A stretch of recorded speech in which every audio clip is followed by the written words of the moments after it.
buenas tardes, bienvenidos queridos y queridas amigas a un episodio más de Ritmo Verde. Hoy tenemos un interesante capítulo, volveremos a hablar sobre nuestra querida ciudad Quito. Tenemos a Santiago Sandoval como nuestro invitado, actual secretario de Ambiente, con más de 20 años de experiencia, ingeniero ambiental. Santiago, bienvenido. Cuéntanos un poquito sobre ti, tu trayectoria, y después podemos entrar un poco hacia qué es la Secretaría, cuáles son los ejes principales, qué está en trabajo, qué tipo de trabajo están haciendo y bueno, creo que va a ser una conversación muy amena e interesante. Seguro. Bienvenido. Sí. Muchísimas gracias por la invitación, ha sido un placer poder estar acá. Bueno, hemos estado trabajando en diferentes aristas en el sector ambiental hace más de 20 años ya, por eso cada vez menos pelo, más ojeras, pero creo que ha sido súper interesante entrar, o mejor dicho, tener una visión desde la ingeniería ambiental, la economía ecológica, la política ecológica, la economía ambiental. Y creo que esto, digamos, nos ha llevado hacia ver diferentes puntos de vista. Desde la parte pública, desde la parte privada, desde la academia, que ha sido muy importante. Y esta experiencia me ha permitido, digamos, ahora poder plantear dentro de las políticas públicas cómo proyectar a la ciudad. Sí, el alcalde en este caso ha sido súper enfático y ha tenido una visión muy importante de poder, digamos, reposicionar una agenda ambiental a nivel nacional y a nivel internacional. Creo que esto es súper importante mencionar. Así que esta experiencia que he tenido, digamos, en el sector ambiental, la he podido conjugar, ¿sí? En verla desde estas aristas que son re importantes para poder entender esas dinámicas de justicia ambiental, justicia social y proyectos de inversión importantes para la ciudad. No, qué interesante. Y antes de entrar un poco hacia la importancia y las líneas de trabajo de la Secretaría, hace 20 años cuando tú arrancaste todo el tema de sostenibilidad y medio ambiente, comparado con hoy, entendemos y sabemos qué es lo que está pasando y hacia dónde deberíamos ir. Pero hace 20 años no se le veía de esa manera el tema ambiental. ¿Cómo has visto evolucionar a las personas, al sector público, privado, en bien y en mal, en estos 20 años? Yo creo que, digamos, se han avanzado y se han retrocedido muchas decisiones en el sector ambiental. Creo que hubo años donde hubo mucha potencia en la planificación ambiental, hubo mucho énfasis en las agendas, pero asimismo hemos tenido un retroceso importante en cómo se enfoca el tema ambiental. Entonces creo que el poder llegar a conjugar, por ejemplo, en una época estuvimos trabajando mucho en la planificación del país y los planes nacionales de desarrollo tenían una transversalización del eje ambiental en la matriz energética, en temas de conservación. Esa importancia te permite poder tener unas líneas, en el caso de Quito, metropolitanas, unas políticas metropolitanas más allá de administraciones.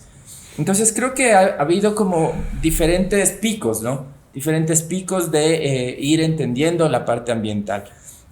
Y cada vez creo que se hacen más importantes por el relacionamiento que tienes con los ciudadanos, ¿sí? Cada vez la cultura ambiental es más importante para poder tener inclusive calidad de vida. Correcto. ¿Sí? Entonces, verle en estos espacios ambiente, cultura, educación, arte, obviamente proyectos de ingeniería, hacen que las dinámicas sociales comiencen a fusionarse y a tener estos diferentes ya no picos, sino tal vez una línea más, digamos, sostenible de cómo ver el desarrollo, no te digo de una ciudad o de un país, sino de la calidad de vida de la gente. Correcto. Y también es un tema generacional, ¿no? Sí, yo creo que es generacional. Creo que aprendemos muchísimo y reaprendemos muchísimo. O sea, a veces nosotros vemos como muy ingenieril el tema.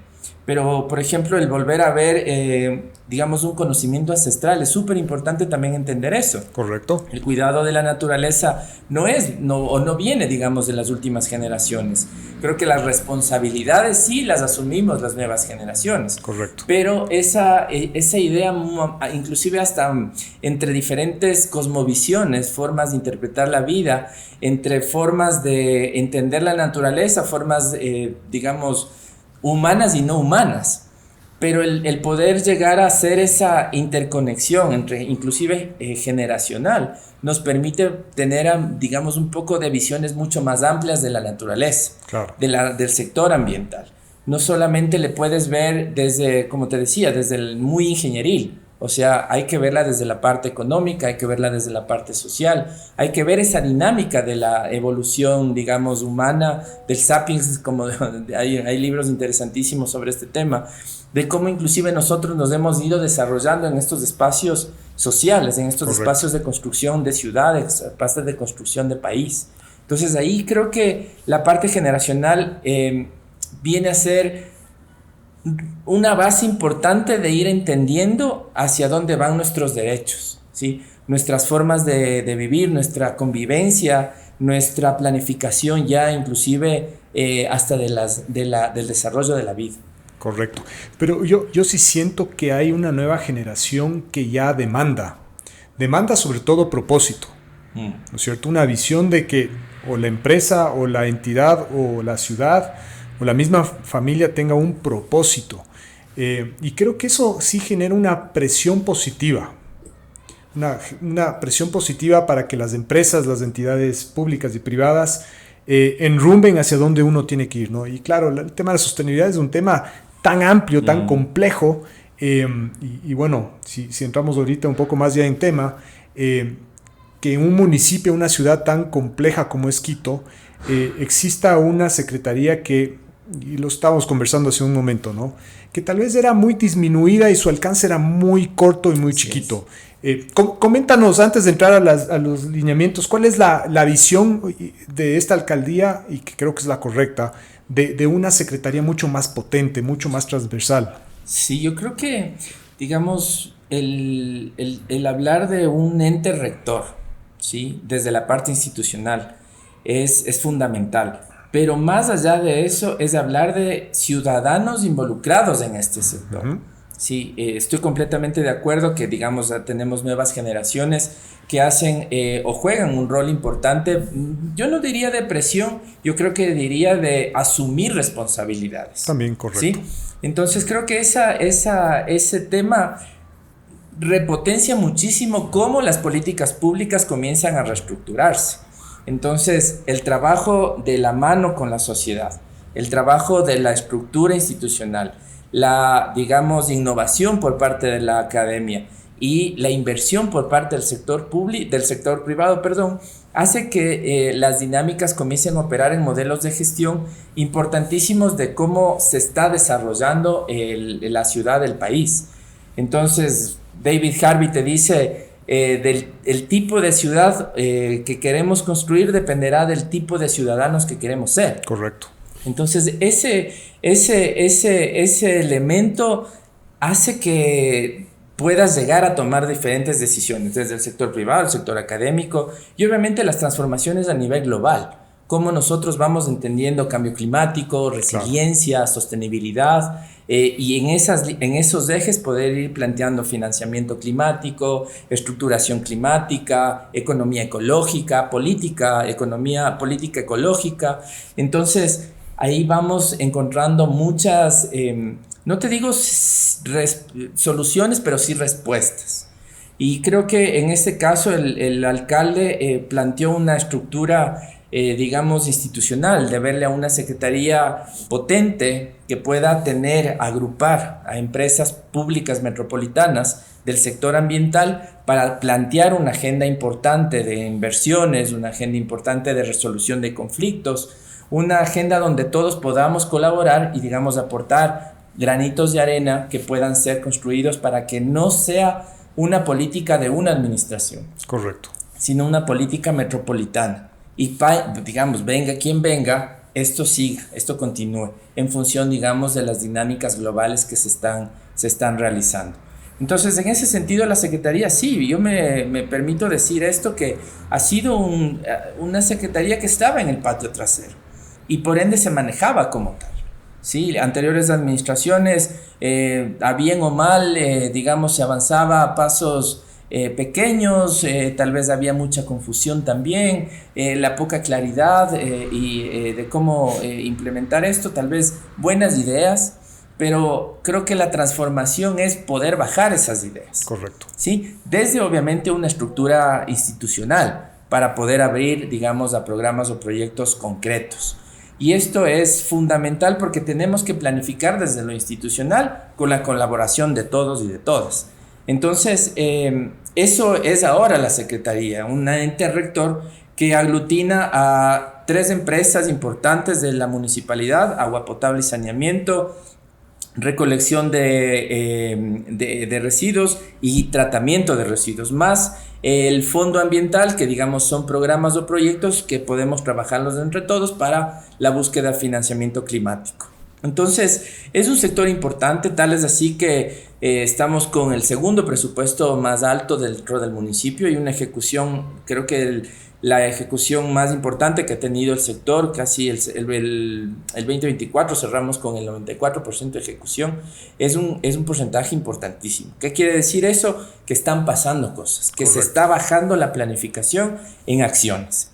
Y eso te puedo decir ejemplos como el giro de 180 grados que dio el relleno sanitario, ¿sí? Un botadero de basura a, digamos, una estructuración de cubetos, buen manejo de la gestión, buen manejo de los desechos sanitarios, la generación, el aprovechamiento del biogás, el tratamiento de los lixiviados en el agua potable. Se aprobó la estrategia de descontaminación de ríos para poder tener, digamos, restaurar nuestros ríos de Quito, que lo tenemos, ampliar el tema de agua potable.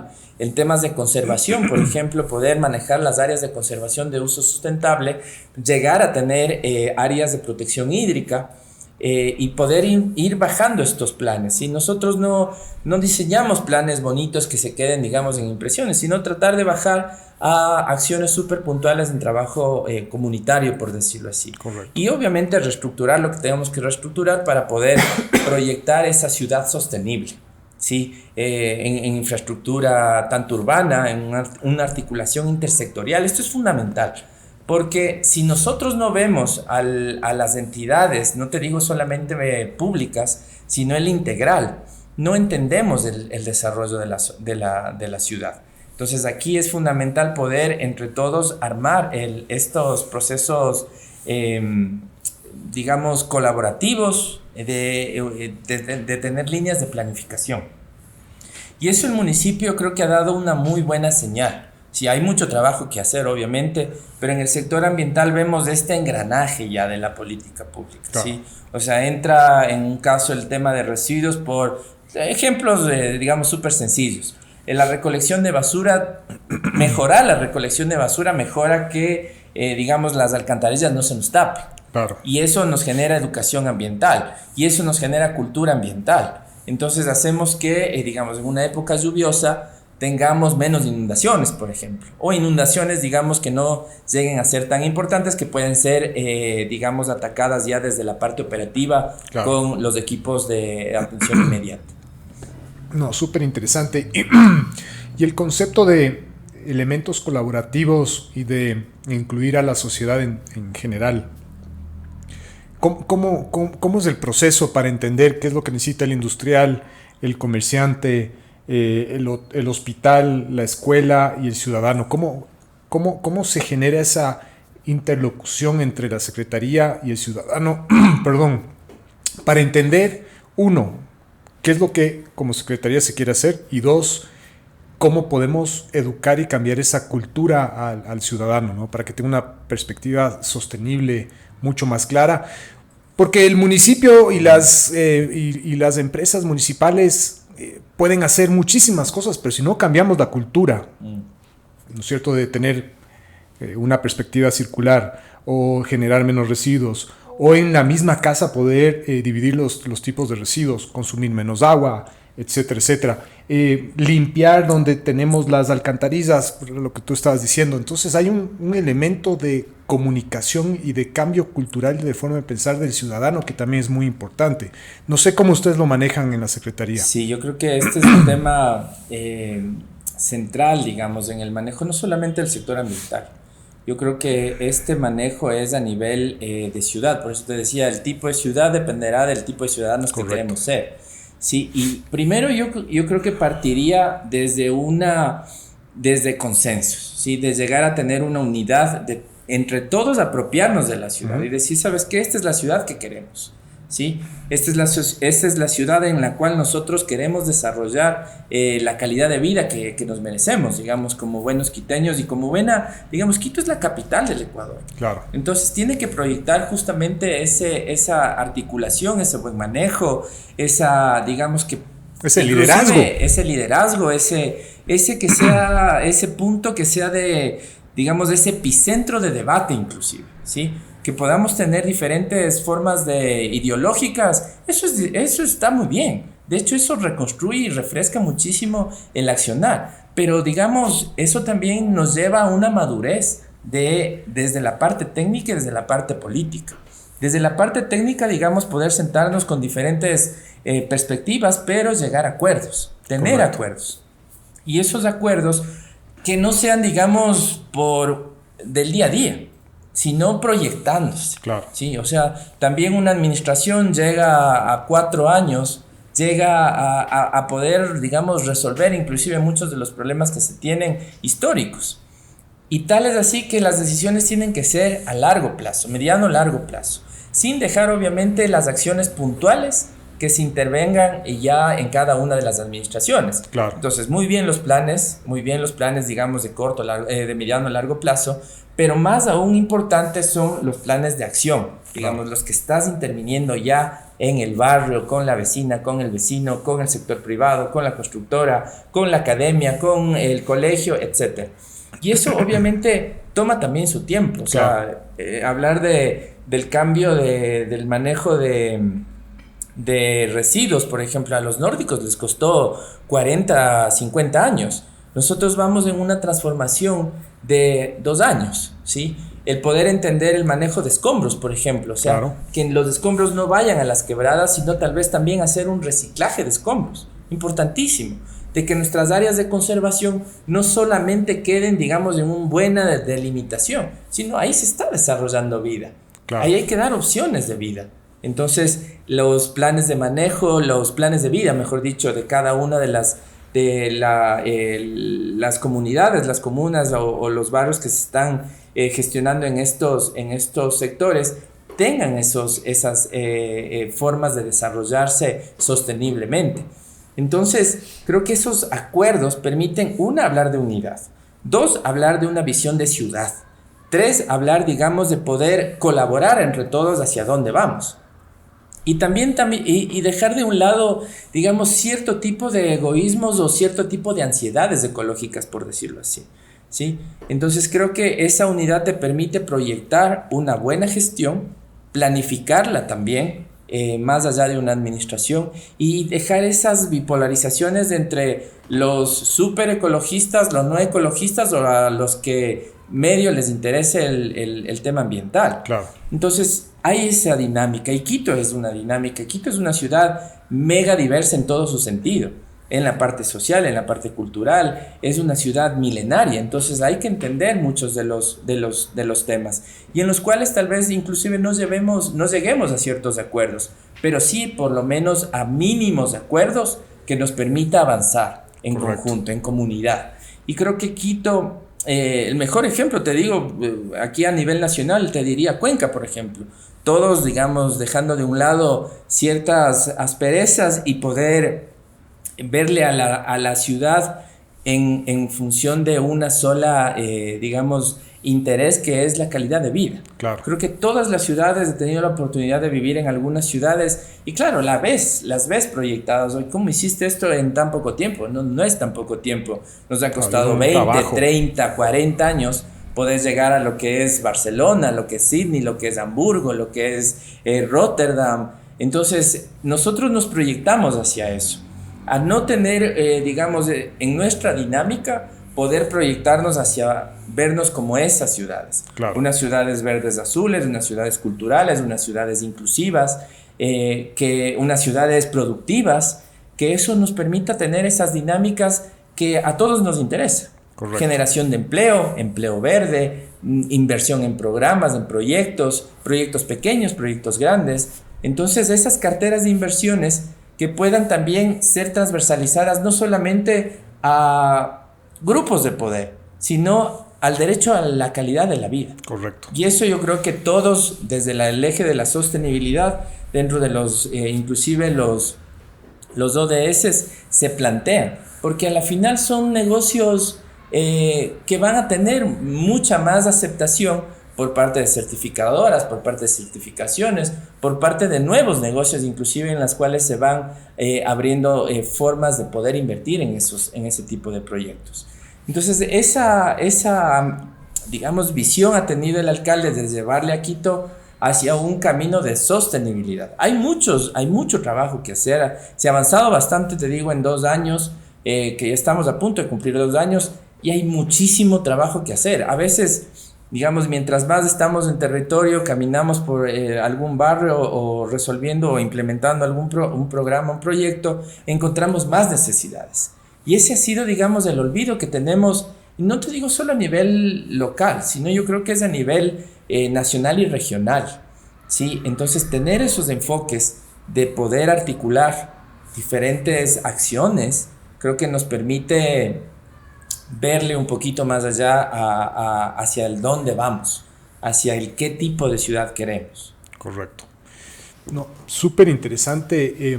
Además que una ciudad con unos retos inmensos y mega diversos, porque tienes urbano, tienes rural, tienes diferentes elementos geográficos, climatológicos, lo que tú dices de elementos sociales y demás. ¿Cuál debería ser o cuáles son las prioridades para los próximos 2 años de la Secretaría y de la Alcaldía en temas de sostenibilidad? Yo creo que, los retos son inmensos. Te digo, hablar del tema de residuos, por ejemplo. El tema de residuos es fundamental. ¿Sí? Llevarle a Quito hacia el aprovechamiento de la basura.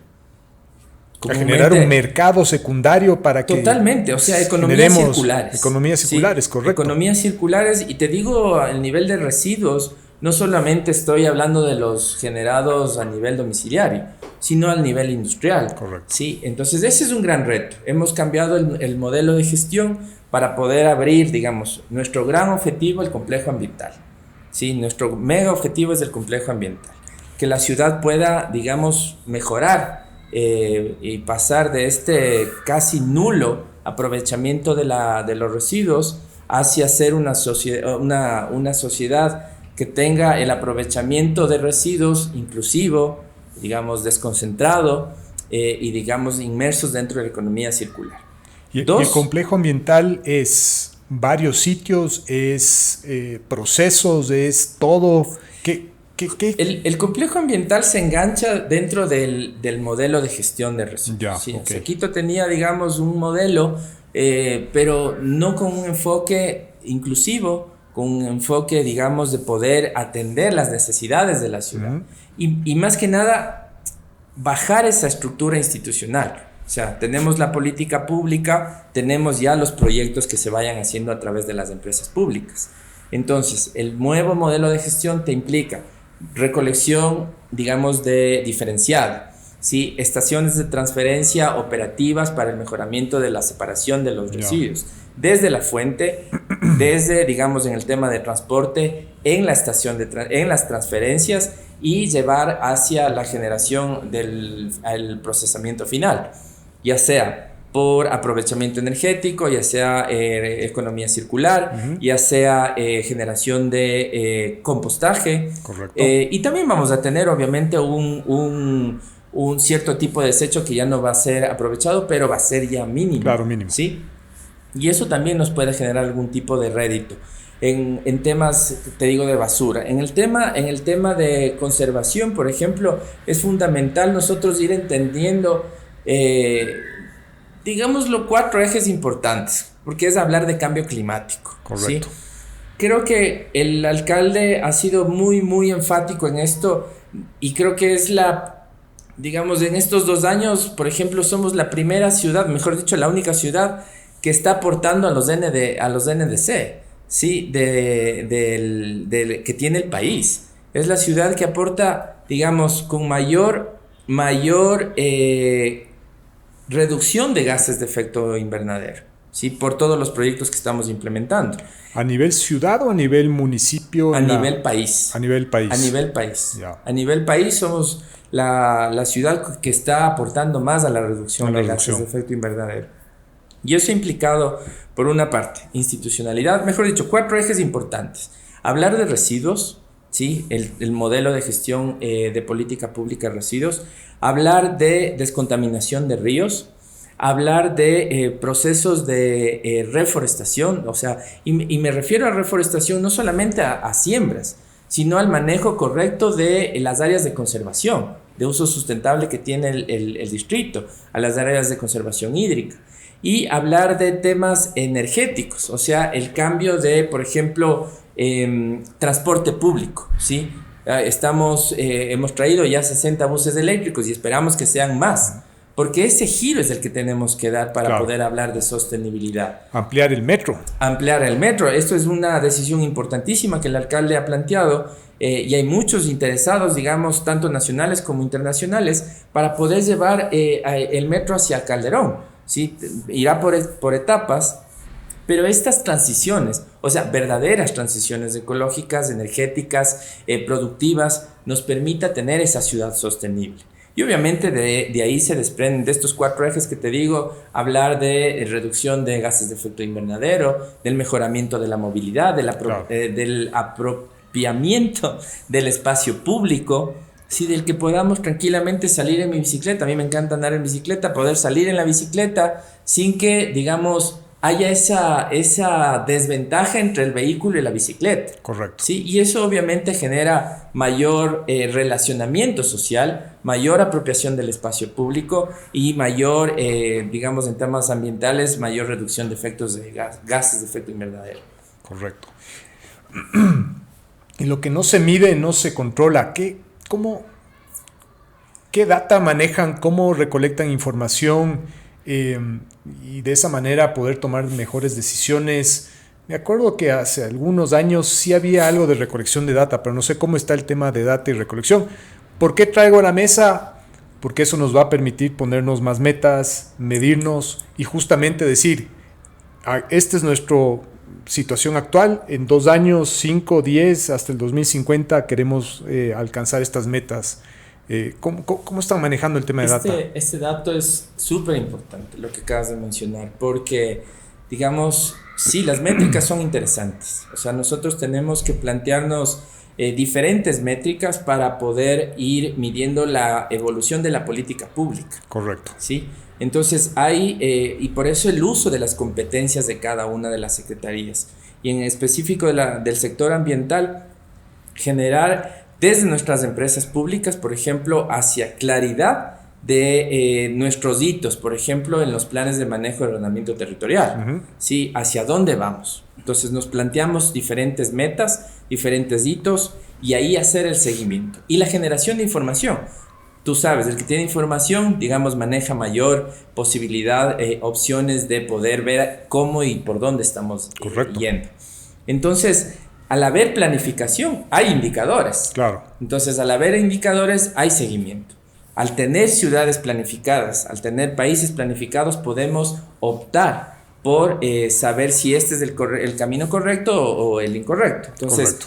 El que tengas, el alcalde, digamos, es un planificador innato y viene justamente bajando estas líneas estratégicas, ¿no? A cada una de las secretarías. En el caso de la Secretaría de Ambiente, nosotros planteamos los sistemas de información para el sector, cómo se vienen manejando, hacia dónde vayan manejando. Claro que te cuesta un montón ir ajustando eso, claro, porque hemos encontrado información en cajas apiladas y hacer esto, digamos, actualizar y demás, trámites represados. Entonces, ponerlos dentro de los sistemas de información es fundamental. Correcto. Y eso son innovaciones. Ahí es cuando la academia a nosotros nos abre muchísimo los ojos y el relacionamiento que hemos tenido con ellos ha sido neurálgico para poder la política pública engancharla hacia, digamos, esas nuevas formas de innovar. Correcto. Tecnología, seguimiento, planificación, programas y proyectos, digamos, emprendedores, ¿sí? Nuevas formas de entender el sector, nuevas formas de entender estas interrelaciones que te había comentado hace un momento.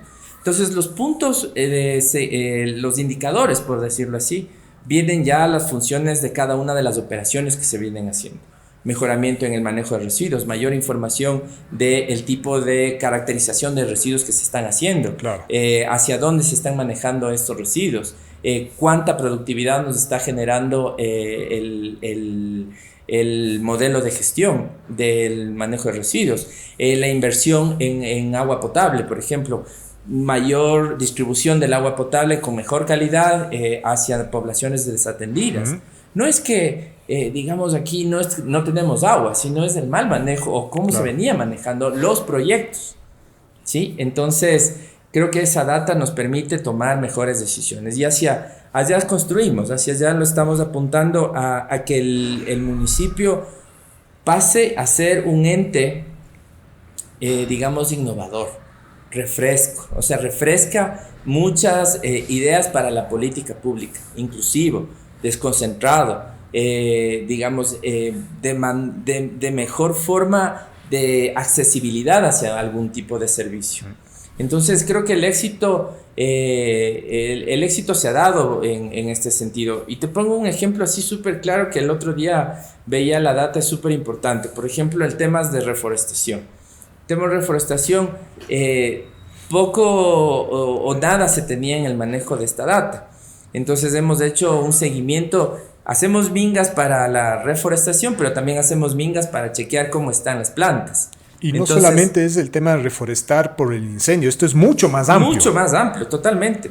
O sea, de hecho el 2024 fue interesante, fueron los incendios, pero también la restauración del sistema verde de la ciudad.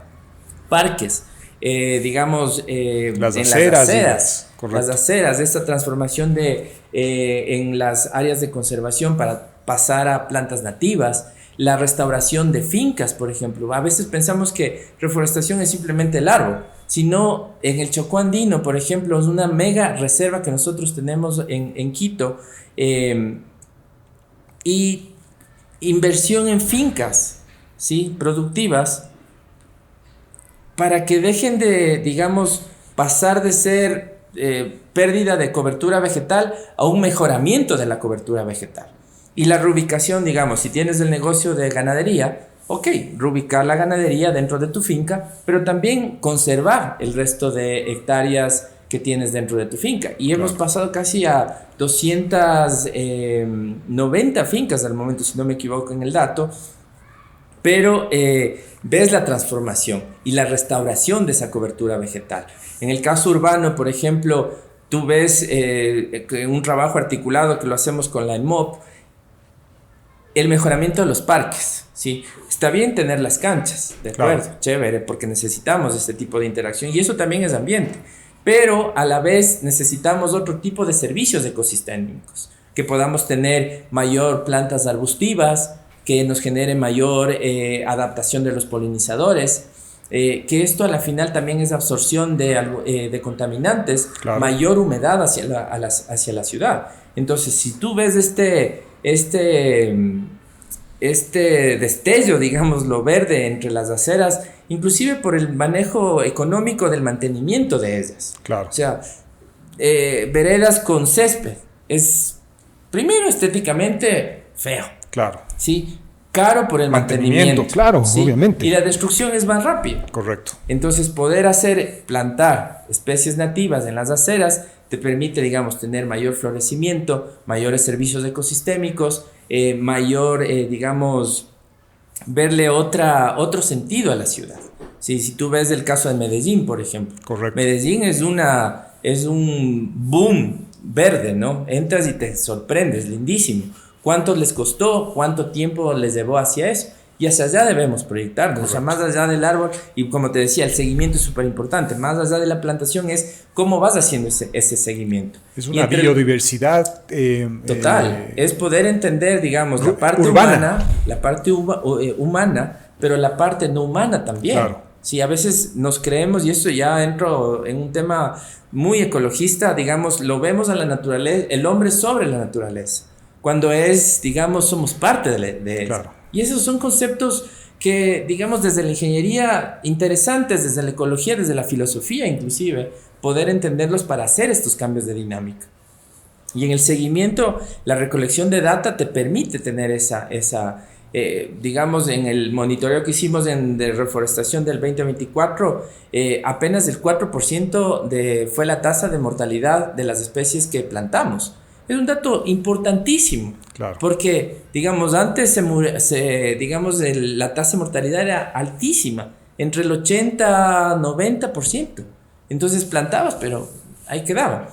Que hay que seguir haciendo, y ahí es por eso te decía el tema de unidad. O sea, los vecinos apropiados de esos espacios, de esos parques, esas aceras. Son copropietarios. Totalmente. Y corresponsables. Y yo creo que más corresponsables que copropietarios, porque digamos cada quien es propietario de su espacio, pero la corresponsabilidad sí te lleva a eso. Así a es. Poder mantener tu espacio verde, digamos, bien mantenido. Sí, que el alcohol que esté bien, cero de maleza, claro. Que la basura la dispongamos como, digamos, en una buena separación de la fuente, la conservación del agua, o sea, no consumamos más de lo que debemos, el uso de energía, por ejemplo. Entonces creo que llevamos a esos niveles de pasar de la métrica, ¿sí?, que nos permite información interesante, hacia, digamos, ya cultura. Claro. Entonces esos datos nos ha permitido decir, ¿sabes qué?, llegar a campañas de educación ambiental del consumo de agua en los veranos intensos que estamos teniendo por temas de cambio global.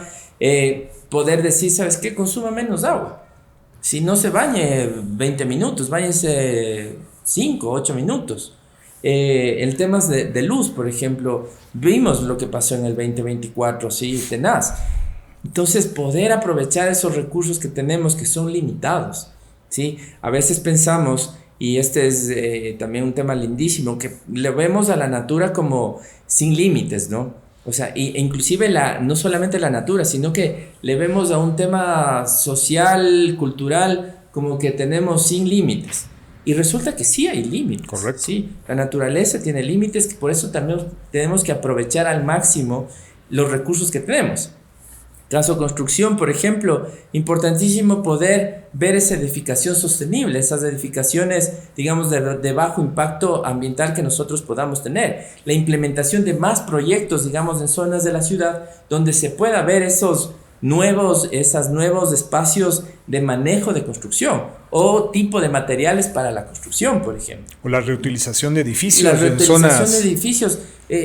En Europa tienes edificios de más de 100 años donde un departamento te puede llegar hasta costar $500,000. Correcto. Si acá no quieres construir, digamos, o no le ves a uno, cuando podría ser inclusive mejor la restauración de esos edificios. Y obviamente también ampliar esos espacios de inmobiliarios que se podrían hacer. Correcto. Y en el otro lado, en cambio, en la parte de rural, tener un enfoque también con el tipo de materiales que podamos construir. Entonces son también, digamos, si no tenemos sueños, no podemos llegar a hacer esas planificaciones. Y es por eso que la identificación del desarrollo rural, la estrategia de desarrollo rural que la planteamos, tiene un eje importantísimo de ambiente. Unas inversiones que no solamente $15 millones para el desarrollo rural, que no sean enfocadas solamente en asfalto o adoquinado, sino en temas productivos, en temas agroecológicos, en temas de conservación, en temas de desarrollo de nuevo tipo de infraestructura, para que, digamos, los negocios, las inversiones se vayan diversificando en diferentes ejes de trabajo. Entonces creo que esto nos permite tener otras visiones de ciudad y otras visiones de cómo nosotros como ciudadanos las vemos proyectadas hacia, digamos, el Quito sostenible. Claro, no, súper interesante. Y para terminar, Santiago, si podemos conversar un poco sobre resiliencia. ¿Qué tan resiliente es Quito? ¿O qué se necesita hacer para que Quito sea resiliente ante el cambio climático? Yo creo que este es un tema complejo, ¿sí? O sea, resiliencia implica muchísimos recursos, ¿sí? Y creo que a nivel regional es complejo. Pero yo creo que tenemos algo que digamos, como cultura, somos muy, nos adaptamos, ¿sí? Nosotros nos adaptamos a inviernos polares y nos adaptamos a calores desérticos. Entonces, el ecuatoriano como tal, y Quito, a lo menos que tienes diferentes microclimas, ¿no? Te llueve en una cuadra, la otra cuadra está en claro, solazo. correcto. Entonces, creo que esa adaptación nos permite poder ir tomando líneas de cómo, mejor dicho, ser más resilientes, ¿sí? Creo que ahí hay un vínculo muy importante, pero desde la planificación. O sea, sabemos que tenemos, digamos, histórico, problemas digamos, en quebradas. Ok, de acuerdo. Entremos a hacer algún tipo de infraestructura, ya sea verde o azul, o sea gris, de acuerdo a la magnitud, claro, para poder que esos sectores no lleguen a tener esos embates, digamos, fuertes. Entonces, creo que esas resiliencias nos permiten, digamos, ampliar un poco más de proyectos o visiones diferentes para mejor adaptarnos hacia los embates que tenemos. claro. Sí, o sea, si tenemos, digamos, en este caso, lluvias, ¿por qué no hacemos cosecha de agua, por ejemplo? Correcto. Sí, entonces la EMOB, digamos, en una guía que nosotros emitimos en el mes de febrero del anterior año, guías soluciones basadas en naturaleza, para que los parques, aparte de tener, digamos, esta infraestructura deportiva importantísima, también tenga algún tipo de servicio ecosistémico, correcto, de adaptación, de resiliencia para ese sector. No es lo mismo construir en Calderón que construir, digamos, en Bellavista, o implementar un plan de vida en el Pichincha Tacazo que un plan de vida digamos, en el Ilaló. Entonces creo que eso nos permite ver esas dinámicas. La resiliencia va a depender de mucho la forma de adaptación que tengamos y obviamente la planificación para poder canalizar recursos de manera quirúrgica, estratégica, claro, hacia esos, digamos, puntos estratégicos de la ciudad. Claro. Santiago, te agradezco muchísimo. Creo que ha sido una conversación muy, muy interesante. Yo en lo personal he aprendido muchísimo de lo que es la Secretaría, lo que está haciendo, la magnitud de su campo de acción y la importancia de este campo de acción, no solamente en la ciudad, sino en el ciudadano. Y capaz, ese es uno de los mensajes más importantes. El ciudadano es corresponsable. Totalmente. ¿No es cierto? Si el ciudadano no se empodera, si el ciudadano no exige, si el ciudadano no se educa, podemos tener planes, podemos invertir y poder hacer un montón de cosas, pero realmente no van a ser exitosas, ¿no? Y si me permites ahí, digamos, fortalecer, creo que sí es un tema de corresponsabilidad, ¿sí? Con el ciudadano como tal, es, digamos, ser parte de esto. Pero también hay una fina línea ahí entre ya ser, digamos, a la carta, digamos, una política pública. Claro. Que eso sí es complicado. O sea, somos 3 millones de habitantes en Quito, con diferentes formas de ver, diferentes diversidades, que eso está muy bien. Pero también, digamos, hay una línea de planificación que, digamos, todos mejor colaborar. Correcto. Porque no podemos llevar digamos, esas líneas estratégicas a hacer cada quien a la carta, ¿no? O sea, eso sí ya es ingobernable. Claro. Y priorizar, ¿no? Y priorizar. Que son los temas más importantes. Y algo que te faltó, creo que ahí es el relacionamiento multinivel que tienes, ¿sí? Nosotros hay competencias, los gobiernos autónomos descentralizados tienen unas competencias y el gobierno nacional también tiene, digamos, el Estado nacional tiene otras competencias. Entonces, el poder modular, articular, coordinar es fundamental. Claro. O sea, vemos, digamos, si tú puedes entrar dentro de tus competencias, perfecto, o sea, dale con todo. Pero hay ciertos puntos donde ya a nivel competencial, a nivel constitucional, ya no lo puedes hacer. No puedes. Y ahí, digamos, es el poder hablar, digamos, no por embates políticos, sino por, digamos, buscar el bienestar de todos. Y esas articulaciones multinivel también son éxitos importantes. Construir la política pública de abajo hacia arriba. Correcto. Perfecto, Santiago. Te agradezco muchísimo por esta conversación. A nuestros queridos amigos y amigas, muchas gracias y nos veremos en otro momento. Muchísimas gracias.